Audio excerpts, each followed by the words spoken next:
So good morning everyone, আমি Asima daily blogging চ্যানেলে আবার একটি নতুন ভিডিও দিয়ে নেয় আপনাদের সকলকে আবারও একবার স্বাগত। আশা করবো আপনারা সকলেই খুব ভালো আছেন, আমিও খুব ভালো আছি। আর আজকে হয়ে গেল ফ্রাইডে 31শে মে।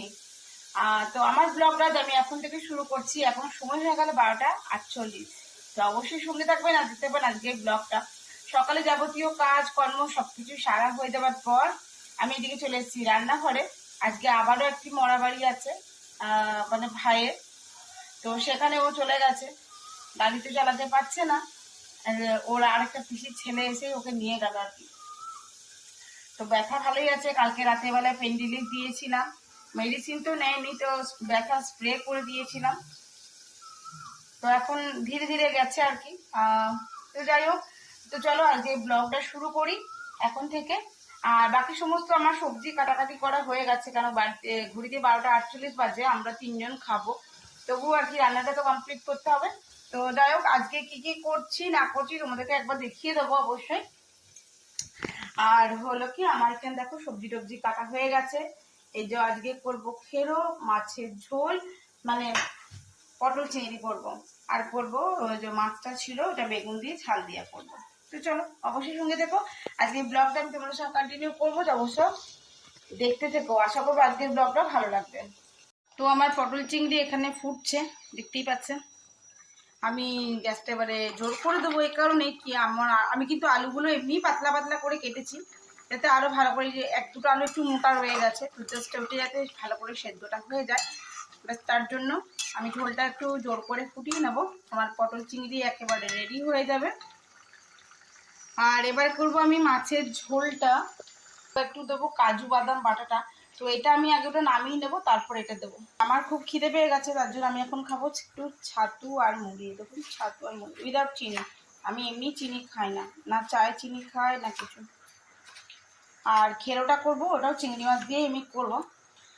তো অবশ্যই সঙ্গে থাকুন, কী কী করছি কীভাবে করছি সবটুকুই আপনার সঙ্গে শেয়ার করবো। আমি কাজু বাদামটা পেস্টটা করে নিয়েছি, আর তরকারিটা কিন্তু আমি পুনরায় আবার বাটিতে ঢেলে নিয়েছি। এবার আমি যেটা করব সেটা আবার কড়াইতে হালকা একটুখানি তেল দেবো। তেল যথেষ্ট গরম হয়ে গেছে, আমি তেলের মধ্যে কিছুখানি গোটা জিরে দিয়ে দিলাম। হালকা জিরেটা ফেটে উঠলেই আমি বেটে রাখা কাজু বাদামের পেস্টটা দিয়ে দেবো। তো দেখতে পাবে ধরে না যায়, গ্যাসটা একেবারে সিমে করে দিয়েছি। আর দেবো এর মধ্যে আমি একটু জল। কাজু বাদাম বাটাটা মানে গুলিয়ে নিয়ে আমি এর মধ্যে এটা কিন্তু না যদি নাড়েন, দেখুন তলটা বসে যাচ্ছে। কন্টিনিউয়াসলি এটা কিন্তু নাড়তে হবে আপনাদের, একটা ক্রিমি টেক্সচার আসবে। আর এই ঝোলটা এবার আমি এর মধ্যে দিয়ে দিলাম। বাড়িতে অবশ্যই এইভাবে একবার করে দেখবেন কেমন লাগছে, সেটা কিন্তু আমার সঙ্গে একটু শেয়ার করবেন। এবার যেহেতু আমি কাজু বাদাম বাটাটা দিয়েছি, এটা একটু সময় নিয়ে ফুটিয়ে নেব।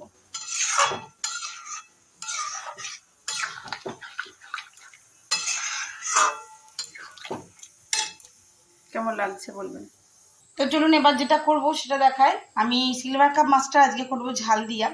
আমি দু রকম সর্ষে নিয়ে নিচ্ছি, আপনাদেরকে দেখাই। আমি হলুদ সর্ষে আর কালো সর্ষে দুটো নিয়েছি। এখানে আমি ইউজ করেছি 3টে কাঁচা লঙ্কা। দেখুন 3টে কাঁচা লঙ্কা নিয়েছি। এবার যাতে সর্ষে তিতা না হয়ে যায়, তার জন্য আমি দিয়ে দেবো এর মধ্যে একটু নুন। তো দেখুন আমি এখানে দিয়ে দিলাম নুন। নুনটা কিন্তু আপনারা ওখানে ব্যালেন্স করে নেবেন, যদি এখানে বেশি দেন তাহলে রান্নার সময় কিন্তু একটু কম দিতে হবে। এবার যথেষ্ট পরিমাণে জল দিয়ে আমি এটাকে ব্লেন্ড করব। তো ঝাল দেওয়াটা আমি বেগুন আর আলু দিয়ে করবো বললাম, আলুটা একটু কম আসছে আলুটা। আর তো আলুটা না, আমি যেহেতু ওর সুগার আছে যার জন্য আমি আলুটা সেদ্ধ করে জলটা ফেলে দিয়েছি। দেখুন এবার আমি একটু নুন আর হালকা হলুদ দিয়ে আমি এটা ভেজে নেব। যেহেতু আমি সর্ষেটা বাটার সময় কিন্তু নুন ইউজ করেছি অলরেডি, তো আমাকে এখানে একটু বুঝে নুনটা দিতে হবে আর কি, তার জন্য।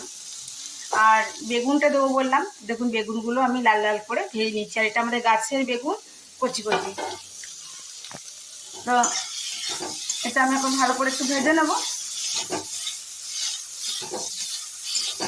এটা করতে বেশিক্ষণ লাগবে না আপনার, কেননা আমার মাছটা আগের দিন ভেজে রাখা আছে। তো আমি এটা দিয়ে দিলাম, ভাজা ভাজাটা হোক। আমি তেলটা না এতটা লাগবে না বলে তুলে রেখেছিলাম।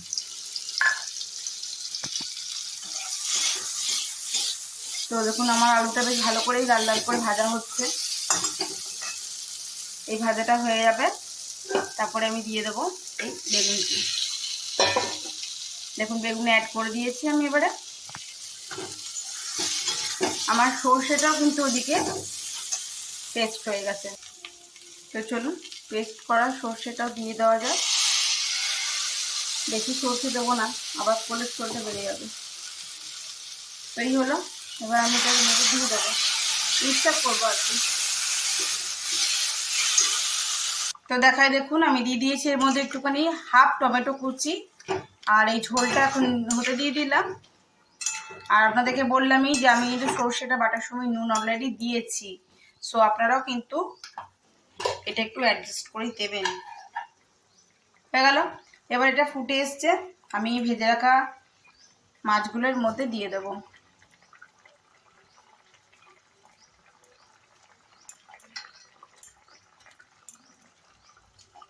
4 পিস মাছ আর মাথাটাও দিয়ে দিলাম। এবার আমি পরিমাণ মতন দিয়ে দেবো জল। আজকে আমি কি করেছি বলুন তো, আজকে আমি শেষ থেকে শুরু করেছি। আপনারা আমাকে হয়তো দেখেছেন যে আমি প্রতিদিন আগে ভাজাভুজি করি, ডাল করি, তারপরে আমি কিন্তু মাছ সবজি যেটা আর কি করি। আজকে আমি মাছটা করেছি, ঝাল দিয়া করছি, তারপরে আমি ভেন্ডি ভাজবো। আজকে সব উল্টো পাল্টা করছি।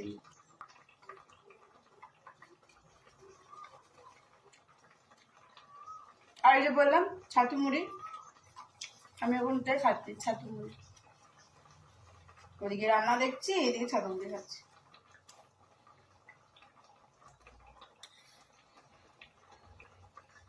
এখনো ফেরোটা করবো, ফেরোটা বাকি আছে, আর এই ভেন্ডিটা ভাজবো।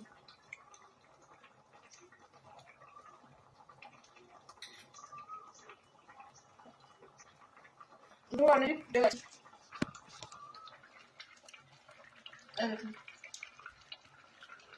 ঝোল ফুটে গেছে। আর অবশ্যই ঝাল দিয়ে আবার একটু কাঁচা সরিষা তেল দিয়ে নামিয়ে দেবো, আর লঙ্কা দেবো না।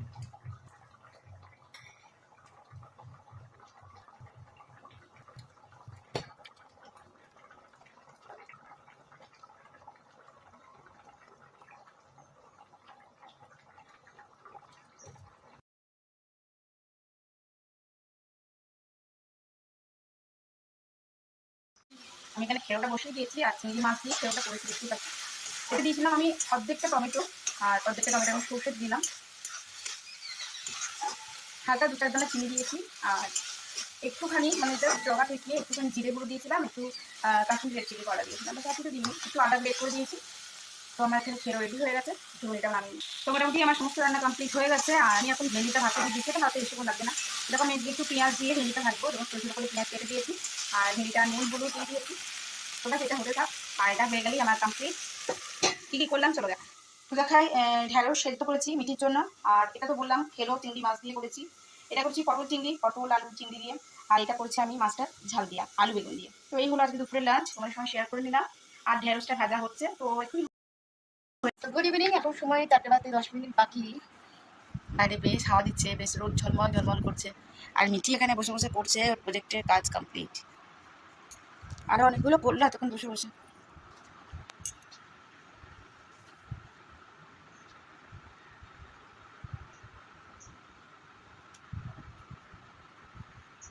এটা কোন প্রজেক্টের কাজ করছিস? Social science. দেখুন এটা সোশ্যাল সায়েন্স বানাচ্ছে, আর ওগুলো বানিয়েছে না রে। ম্যাথামেটিক্স বানিয়েছে, দেখা ম্যাথামেটিক্সটা দেখা, ম্যাথামেটিক্সটা দেখা। তো এই দেখুন মিঠি করেছে, এটা ম্যাথামেটিক্সের প্রজেক্টের কাজ। এখন কালার হয়নি, মানে ড্র করে রেডি করে রেখেছে আর কি। এরকম আইডিয়া আপনারাও বার করে করে বাচ্চাদেরকে দিতে পারেন, তাহলে ওরাও বাড়িতে করবে প্রজেক্টের কাজগুলো। আমি খুঁজে খুঁজে করেছি। হ্যাঁ, তো এগুলো তো ধরুন ইয়ে প্রজেক্টের জন্য তো ধরুন বাচ্চারা করতে পারবে, আর এই ছুটিতেই তো এখন কাজে লাগবে, তাই না? এই জন্য এখন মিঠি রেডি করছে প্রজেক্টের কাজগুলো। এই যে এইসব করেছে, এই পেজগুলো রেডি করে রেখেছে আর কি, এবার ভিতরে লেখকগুলো লিখবে। গুড ইভিনিং, শুভ সন্ধ্যা। এখন সময় গেল 6টা 17।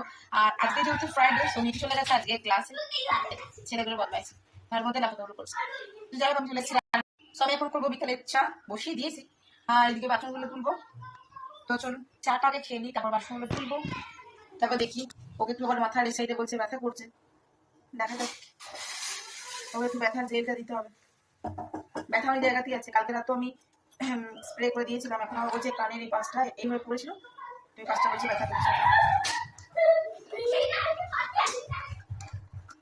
চাটা খাওয়ার তারপরে আমি একটু ওষুধ ওষুধ দেবো। বললাম চলে এবার ডাক্তারের কাছে দেখিয়ে নিয়ে চলে আসছি, তাহলে আর সমস্যা নেই। বলছে আমি যাবো না, দিদি মানুষের সঙ্গে আসতে একটু আড়াই দেন শুধু ঘরের মধ্যে রেখে দিতে। মিটি এখন নেই, এখন নিজেরা একা একা খেলছে। দিদি থাকলে ভয়ে চুপ।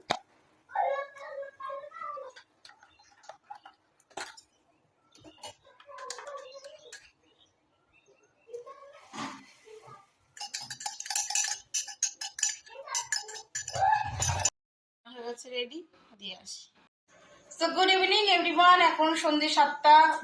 আর আমি এখন একটুখানি কচুরি খেতে মন গেছে, তো আমি এখন করবো কচুরি। তাহলে তোমাদেরকে দেখাই। এই যে এই হলো মুগ ডালের কচুরি। তো আমি এখানে মুগ ডালের মশলাটা করে নিয়েছি, আর এই হলো দেখতে পাচ্ছ ময়দা মাখা হয়ে গেছে, সবকিছু রেডি। তো আমি এখন একটুখানি কচুরি করব। আর যদি তোমরা আমার এই কচুরি মুগ ডালের খাস্তা কচুরি রেসিপিটা দেখতে চাও, অবশ্যই আমার চ্যানেলটি সাবস্ক্রাইব করো, পাশে থাকা বেল আইকনটি দাবতে একেবারেই ভুলো না, যাতে নতুন কোনো রেসিপি নতুন কোনো ব্লগ দিলেই সঙ্গে সঙ্গে তোমরাও দেখতে পারো, তোমাদের কাজ অবধি সেই ভিডিওটা পৌঁছে যায়। দেখ আজকের মতন এইটুকুই, আবার একটি নতুন ভিডিওতে তোমাদের সঙ্গে দেখা হবে। ততক্ষণের জন্য বিদায়। সকলে খুব ভালো থেকো, সুস্থ থেকো। কচুরিটা কেমন দেখতে হলো সেটা অবশ্যই আমি তোমাদের সঙ্গে শেয়ার করব। আর যদি কচুরির টোটাল মানে ফুল ভিডিওটা দেখতে হয়, তো প্লিজ আমার চ্যানেলটা তোমাদেরকে ভিজিট করতে হবে। অবশ্যই সঙ্গে থেকো, একটু সাপোর্ট করো। আর ভালো লাগলে অবশ্যই একটু মানে আমার ভিডিওতে এসে একটু কমেন্ট করে যেও কেমন লাগলো না লাগলো। এত কষ্ট করে ভিডিওগুলো করি, সেখানে যদি তোমরা একটু কমেন্টস করো, ভিডিওটা একটু শেয়ার করো, তোমরা থেকে আরো 5 জন জানতে পারবে আমার ভিডিওটা। তো আমি কিভাবে করছি সেই রেসিপিটা 5 জন জানতে পারবে, এইটুকুই আর কি। যাই হোক, আজকের মতন এইটুকুই। ভালো থেকো, সুস্থ থেকো, আর সকলে স্বাভাবিক থেকো। আবার কি নতুন ভিডিওতে